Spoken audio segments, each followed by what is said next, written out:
How can the sales of a $150 Xbox One Elite controller predict the sales of a $500 Xbox One X console? Well, in this video, we're going to talk about it.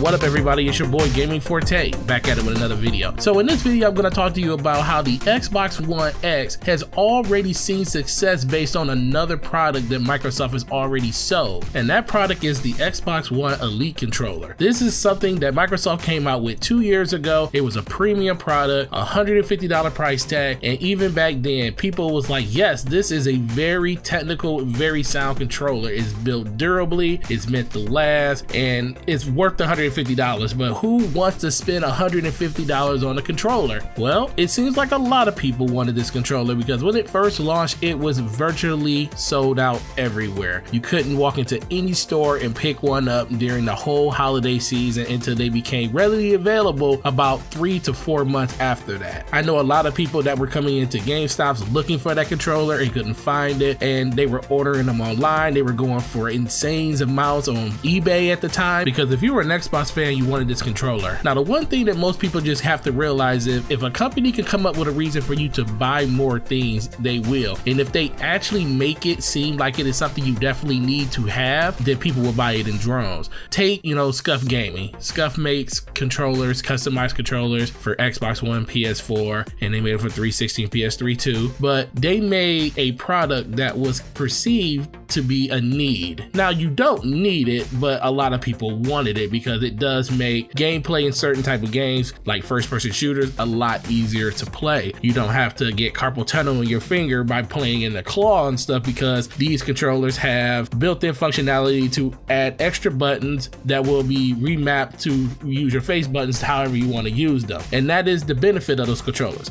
So Microsoft saw a golden opportunity to jump into that gaming sphere with their own first-party controller like that. And that's what the Xbox One Elite is. And that was over 2 years ago, like I said. And to this day, that controller still sells pretty well at $150, which is 3 times the price of the regular controller. Just think about that. A regular controller is anywhere from $50 on sale to $64. People buy those. Also, on top of that, they also have the design lab where you pay upwards of $79 to $100 just to customize your controller. So there was an article that I actually read, and they were talking about how the Xbox One X has already been proven that it could sell based on just the sales of the Xbox One Elite. And I really had to think about that, and I was like, how is he comparing a $150 controller to a $500 system? And once I read the article, I was like, oh, this does make sense, because his whole argument wasn't around why we're comparing it, it's about how engaged the actual community is around Xbox. And this is the part of the article that I want to read to you guys. User-based engagement is something Microsoft has thrived on for years. They started with the original Xbox with Halo 2 and the original Xbox Live paving the way, and creating a community sometimes that carries over to Xbox 360, where Microsoft built an even bigger community of gamers. And even on the Xbox One, amidst all of their total lack of direction and coherence when it came to their lineups and exclusives, they managed to keep their community consistently engaged. People like to make fun of Major Nelson and Phil Spencer and their constant interactions with their community, but it is just one way of keeping their user base engaged. An engaged user base means that user base will buy games, subscribe to services, invest in platform, no matter how expensive things might get. That's how Microsoft sold a $150 controller, and that's how they might sell a $500 console as well. But even if their install base is small, and it is smaller than the PlayStation install base, it is an engaged install base. This is an advantageous track to take for Microsoft as well. Even as their hardware sales go down, they have managed to find a way to remain profitable and generate revenue simply by monetizing their existing user base. Microsoft wins because it manages to do well even when traditional metric is not. Xbox fans wins because they are getting more from their platform they love. And if they want to spend $150 on a controller or $500 on a console, who are we to tell them otherwise? I have already discussed how, as great as the Xbox One is, I don't think it's worth $500, but value is inherently personal and subjective thing. It may not be worth it to you, me, or anyone on the the outside. But if an Xbox fan decides that the Xbox One X is worth $500 to them, who are we to tell them otherwise? So here we are. The Xbox One X is already known to be doing well in terms of pre-orders, but questions about the long-term viability exist and remain. I don't know how much the Xbox One might do going forward, but I do know that there is a precedence for even a pricey niche piece of high-end Xbox hardware to end up doing unexpectedly well. The Xbox One X may be doing the same exact thing. Okay, so now to put my thoughts together, the one thing I definitely want to say is I really love the fact that he said it's a decision that the person who is making it makes. It isn't up to anybody else. Who cares if someone else wants to spend $500 on an Xbox One X? Who cares if they want to spend $150 on an Xbox One Elite controller? If it's not for you, don't worry about it. Don't try to bring somebody else's happiness down because you just don't prefer what that platform is doing. And I'll get comments on videos saying, oh, Xbox One X costs too much, I'm not getting that. Or Xbox RIP, it's dead on arrival, $500. Okay, so if you didn't want to buy an Xbox One X for $500, then why are you partaking in a conversation about an Xbox One X? If you're not even interested in it, why talk about it? Now I know articles like journalism, they have to talk about stuff like this because that's part of their job, and I don't have a problem with that. It's the YouTube community and some of the people that come from just different platforms that want to talk negatively about the platform that they just either don't like or they just plain out just can't afford. Sometimes you just want to argue the fact of something being too much just because you can't afford it, and that's fine too, but just remember, just because you can't afford it doesn't mean other people can't. And the last part that I really love about it is just how he just tied it all together with the Xbox One Elite controller and the Xbox One X, and I definitely agree with that. It was super hard to find, like I said earlier, and I think this is going to be one of the main reasons why the Xbox One X is still going to do well, is because the Xbox community really takes care of its own. We like to go out and spend money on the things that we want for our system. Yes, we are very short-sighted sometimes when it comes to the games and stuff we play, because like I said, this is a shooter box and most people will definitely bow down to that, but we do like to have things nice and we do like premium products, and that's why Microsoft does the things they do for this community with upgrades to the platform and everything else from here and in between. So guys, what do you think? Do you think Microsoft is really got something going when it came with the Xbox One Elite controller and how that's gonna really just tell of how the Xbox One X is gonna do? Let's talk about it in the comment section. Thanks for watching this video. Sub to the channel if you haven't. Like this video if you like the content. Turn on those notifications, gonna let you know the next time my video goes live. It's your boy Gaming Forte. You guys have a great week and I'll see you in the next video. Peace.